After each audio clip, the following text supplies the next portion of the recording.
নমস্কার বন্ধুরা, Indian village food চ্যানেলে আজকে আমি তুলোর মতন নরম একটা রেসিপি করে আমি দেখাবো, যেটা করতে এক ফোঁটাও তেল লাগবে না। এই রেসিপিটা তোমরা সকাল বিকাল দুবেলাই জলখাবার খেতে পারো, জলখাবার হিসাবে। আর বাচ্চা থেকে বড় সবাই পছন্দ করবে।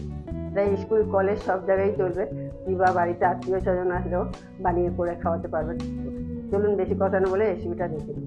রেসিপিটা করার জন্য আমি এখানে একটা মিডিয়াম সাইজের বাটি নিয়ে নিয়েছি। এখানে আমি দিয়ে দেবো 1 বাটি ময়দা। এখন আমি এখানে নিয়ে নিয়েছি 250 গ্রাম ময়দা। আমি এখানে ময়দা ব্যবহার করেছি, তোমরা পারলে আটাও ব্যবহার করতে পারো, বা আটা ময়দা মিশিয়েও করতে পারো। এখন আমি অল্প অল্প করে জল দিয়ে দেবো, জলটা দিয়ে আমি ব্যাটার তৈরি করে যাচ্ছি।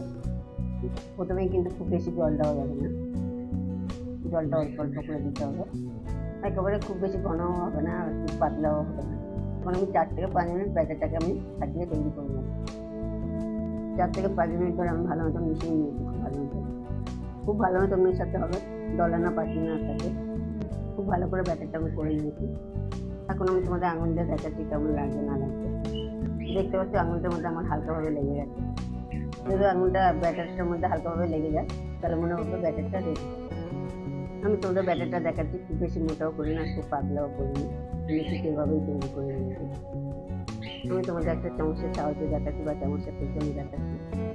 ঠিক এইভাবেই একটা হালকা নিয়ে তৈরি হবে। এখন ব্যাটারটাকে আমি 5 মিনিটের জন্য ঢাকা দিয়ে রেস্টে রেখে দেবো।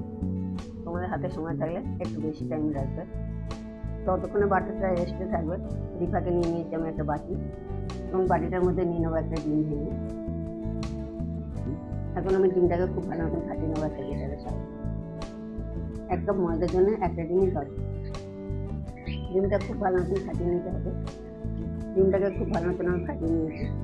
এখন এর মধ্যে দিয়ে দেবো আমি একটা মিডিয়াম সাইজের পেঁয়াজ কুচি। যাতে চিকেনের রেসিপি এগুলো দিলে ভালো লাগে একটু। আর দিয়ে দেবো সামান্য গাজর কুচি। এখন এখানে পেঁয়াজও দিয়েছি হাফ, আর গাজরও দিয়েছি হাফ। এখন দিয়ে দেবো 2টো কাঁচা লঙ্কা কুচি। তোমরা ঝালটা বুঝে শুনে দেবে, বুঝে ঝাল খাবে। আর যদি বাচ্চারা খায় তাহলে ঝালের পরিমাণটা একটু বুঝে শুনে দেবে। আর দিয়ে দেবো হাফ চামচ নুন। এখন একটু চামচের সাহায্যে ভালো করে সমস্ত কিছু মিশিয়ে নেব। খুব সুন্দর করে মিশিয়ে নিতে হবে সব কিছু। এখন আমার সব কিছু মেশানো রেডি। এখন আমি সরিয়ে দেবো। 5 মিনিট পরে আবারও ঢাকনাটা খুলবো। ব্যাটারটা দেখতে হচ্ছে আগে থেকে অনেকটা পাতলাও হয়ে গেছে, আর ভালো মতন সফটও হয়ে গেছে। এখন আমি ফেটিয়ে রাখতে ডিম আর সবজিটাকে দিয়ে দেবো। আর দিয়ে দেবো ব্যাটারটার মধ্যে ধনেপাতা কুচি হালকা। ধনেপাতাটা তোমরা দিতেও পারো আর নাও দিতে পারো, ধনেপাতাটা দিলে টেস্টটা বেড়ে যাবে। আর দিয়ে দেবো উপর থেকে হাফ চামচ নিয়ে নাও। আর দিয়ে দেবো এখানে আমি হাফ চামচ চাট মশলা। আর দিয়ে দেবো হাফ চামচ গোলমরিচের গুঁড়ো। আর সামান্য দিয়ে দেবো লঙ্কার গুঁড়ো হাফ চামচ। আর দিয়ে দেবো হাফ চামচ জিরের গুঁড়ো। এখন আমি সমস্ত কিছু মশলা ব্যাটারটা দিয়ে নাড়িয়ে দিয়ে ভালো করে মিশিয়ে নেবো। যাতে বাচ্চা থেকে বড় সবাই খেতে পারবে, তার জন্য আমি আরও মশলা কিছু দিই। তোমরা পারলে তোমাদের মতন আরও অনেক কিছু মশলা অ্যাড করতে পারো। কেউ চিকেন মশলা বা কেউ ম্যাগি মশলা তোমরা দিতে পারো। তোমরা যদি মনে হবে যে খাবারটা মিষ্টি মিষ্টি করবো, তাহলে ব্যাটারটার মধ্যে একটু চিনিও দিতে পারো। এখন আমি ব্যাটারটাকে 2 মিনিট নাড়িয়ে দিই ভালো করে। প্রায় 2 মিনিট পরে আমার ব্যাটারটা পুরো রেডি হয়ে গেছে। দেখুন কেমন হয়েছে, একটু দেখাচ্ছি। তোমরা বাড়িতে যেভাবে খাবে ঠিক পছন্দ মতন সেভাবেই করে নেবে। চলুন এগুলোকে এবারে তৈরি করে নেওয়ার সময়। এর ফাঁকে গ্যাসের মধ্যে আমি একটা তাওয়া বসিয়ে দিয়েছি। তোমরা একটা ননস্টিকের তাওয়া বা লোহার তাওয়া বা যে কোনো কিছুতেই তোমরা করতে পারো। আমি এখানে লোহার তাওয়া নিয়ে দেখবে তাওয়াটা গরম হয়ে গেছে, এরকম হাত দিয়ে দেখবে গরমটা বুঝতে পারবে। তখন এখানে দিয়ে দেবে ব্যাটারটা দিয়ে দিতে হবে। ব্যাটারটা দেওয়ার আগে একটু নাড়িয়ে দিয়ে দিতে হবে। এখন তাওয়াটার মধ্যে দিয়ে দেবো আমি চামচ ব্যাটার দিয়ে একটুখানি গোল করে নিতে হবে। হয়ে যাবে। এই সময় গ্যাসের আঁচটাকে একটু মিডিয়ামে রাখতে হবে। এতে কী হবে, তাওয়াটা ভালো মতন গরম করে নিতে হবে, তাহলেই ছড়িয়ে যাবে। যখনই দেখবে ব্যাটারটা শুকিয়ে এসছে, তখনই দিতে হবে উল্টিয়ে। দেখুন বন্ধুরা কত সুন্দরভাবে এটা উল্টিয়ে গেছে। উপরটা শুকিয়ে গেলে ভাবে এক সাইড হয়ে গেছে।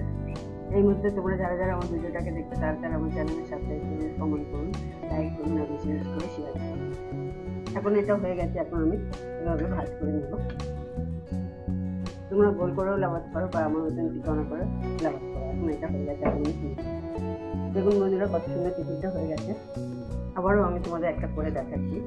ঠিক এভাবে দেবো, দিয়ে আস্তে আস্তে গোল করে দেবো। দেখুন বন্ধুরা আবারও আমি এক সাইড ভালো করে শুকিয়ে নেব। আমি কিন্তু এখানে কোনো প্রকারের তেল ব্যবহার করিনি, আর তেল দিয়েও তোমরা করতে পারো। আবারও আমার এক সাইড হয়ে গেছে, আবারও আমি দিয়ে দেবো।